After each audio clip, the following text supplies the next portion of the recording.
नमस्ते दोस्तों, मेरा नाम है प्राची चौबे और Indian language story telling Mandla में आज मैं आप लोगों को हिंदी में कहानी सुनाऊंगी जिसका नाम है कृष्ण का मायावी शंख। वैसे हमारे फेवरेट माइथो हीरो कृष्ण का रूप तो देखते ही बनता है। उनका वो श्याम रंग, बंसरी, सर पर मोर मुकुट और हाथों में पंचजन्य। वैसे पंचजन्य शंख है, उनके शंख का नाम है और ये कोई आम शंख नहीं है, मायावी जादुई शंख है जिसकी कहानी आज मैं आप लोगों को बताऊंगी। तो बात उस समय की है जब कृष्ण अपनी शिक्षा प्राप्त कर रहे थे अपने गुरु मुनि संदीपनि से। वैसे कहा जाता है कि संदीपनि का आश्रम मध्य प्रदेश के उज्जैन इलाके में अंकपता इलाके के आसपास में आज भी है, जहां पर कृष्ण अपने साथियों के साथ खेला और पढ़ा करते थे।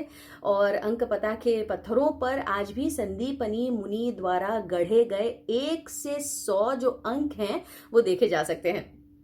तो चलिए मिलकर मजे से सुनते हैं ये कहानी।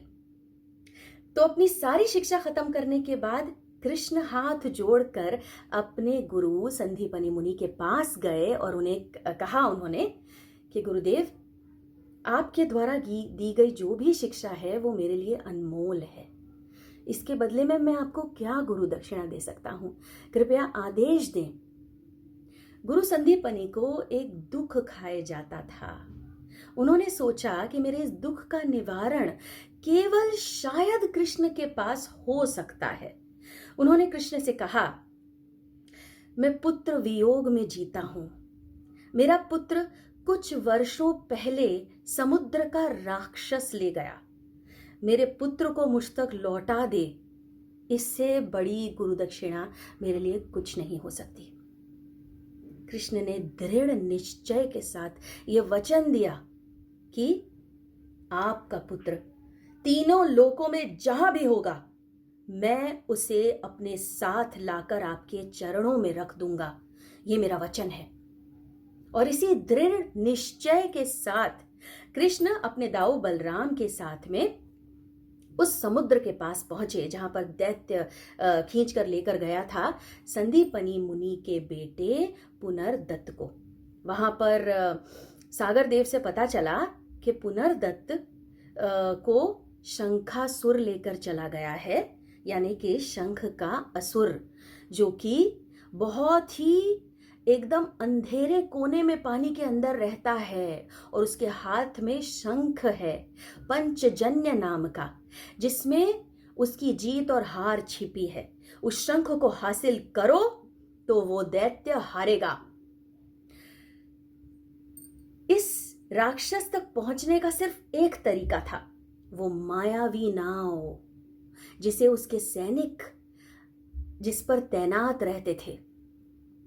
कृष्ण जो हैं समुद्र देव के बताए रास्ते पर गए, नाव तक पहुंचे, नाव में बैठे कि उस शंखासुर के जो बाकी सैनिक थे उन्होंने घेर लिया कृष्ण और बलराम को। उन्हें बंदी बनाकर वो शंखासुर के पास ले गए। कृष्ण ने कहा, पुनर्दत्त को वापस करो। शंखासुर ठहाके मार कर हंसने लगा। इस बालक पर कोड़े बरसाए जाएं, ऐसा उसने आदेश दिया। अब उसके सैनिक ने कृष्ण पर कोड़े बरसाने शुरू कर दिए और इसी दौरान कृष्ण को एक युक्ति सूझी। उसने इस बार कोड़े खुद के बदन पर नहीं, उसे पकड़कर शंखासुर की तरफ कर दिया। शंखासुर के हाथ से उसका मायावी शंख गिर पड़ा। कृष्ण ने कूदकर उसे लूटा और इसके पहले ही शंखासुर कुछ कर पाता, कृष्ण ने शंखनाद करके शंखासुर को हरा दिया। लेकिन कहानी यहां खत्म नहीं होती है, क्योंकि पुनर्दत्त तो अभी भी नहीं मिल पाया। पराजित हुए शंखासुर ने कहा कि पुनर्दत्त उसके पास नहीं है, वो तो पाताल लोक की नाग कन्याएं उसे लेकर चली गई हैं, जहां पर वो अपनी राजकुमारी की शादी उससे कराने वाली हैं। कृष्ण वही मायावी नौका लेकर पाताल लोक की तरफ गए।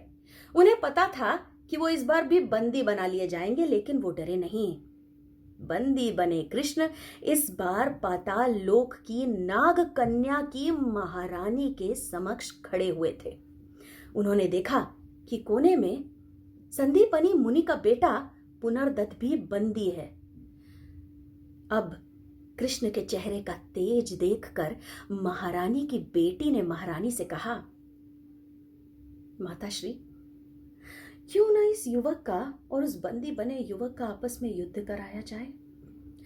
जो युवक इस युद्ध को जीतेगा उससे मैं विवाह करूंगी और जो हारेगा वो हमारे विवाह का भोजन बनेगा।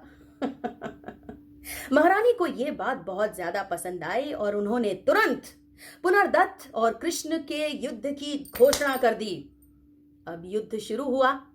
कृष्ण ने एक नकली युद्ध का स्वांग रचा पुनर्दत्त के साथ और युद्ध करते करते करते करते करते करते वो उसे पाताल लोक के एक छोर तक ले आए।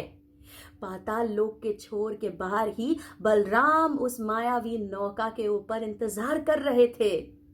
कृष्ण ने पुनर्दत्त को खींचकर नौके में रखा और खुद को भी नौके पर चढ़ाया और चल पड़े अपनी गुरु दक्षिणा लेकर अपने गुरु संदीपनी की तरफ। इस बहुत ही बड़े साहसिक कार्य के बाद कृष्ण बहुत थक चुके थे। उन्होंने गुरु को अपने पुत्र से मिलाया, गुरु के चरणों में ही पड़े रहे और पुत्र को देखकर पागल हुए जा रहे अपने गुरु को बस देखते रह गए। गुरु ने कृष्ण को उठाया और अपने गले से लगाया और आशीर्वाद दिया कि जा, आज से मैंने जो भी तुझे शिक्षा दी है तूने उसे ये गुरु दक्षिणा देकर पूरी तरीके से हासिल कर ली है। आज के बाद इस शिक्षा का तू उपयोग करेगा धर्म की स्थापना के लिए, तू उपयोग करेगा दुखियों की मदद करने के लिए, तू उपयोग करेगा हर उस जगह पर जहां पर बुरे काम हो रहे हों, जहां अधर्म हो रहा हो, अन्याय हो रहा हो। जोश और खुशी में आए कृष्ण ने अपने झोले से निकाला पंचजन्य। ये उनके साहस की ट्रॉफी थी और उन्होंने शंखनाद कर दिया और इस तरीके से धर्म हर वक्त उनकी शिक्षा के द्वारा इस्तेमाल किया जाएगा, इस चीज का ऐलान किया। वैसे ये कहानी मैंने इसलिए चुनी है दोस्तों क्योंकि यहाँ पर मानव रूपी कृष्ण ने जब अवतार लिया कृष्ण का, तब उनके सामने ऐसे बहुत से कार्य आए जो नॉर्मल इंसान के द्वारा किए जाना इतना आसान नहीं है, लेकिन उन्होंने मानव शरीर के दायरे में रहकर इन सभी कार्यों को अंजाम दिया, जिससे हमें खुद ये प्रेरणा मिलती है कि अपने शारीरिक कमियों के बावजूद हम महामानव यानी सुपर ह्यूमन टाइप ऐसी चीजें कर सकते हैं। ये हमें कृष्ण ने इस कहानी से सिखाया है। आशा है आप लोगों को ये कहानी बहुत ज्यादा पसंद आई होगी और Indian language story telling Mandla द्वारा ऐसी बहुत सी कहानियां अलग अलग भाषाओं में आप सुन सकते हैं। प्राची का नमन स्वीकार करें।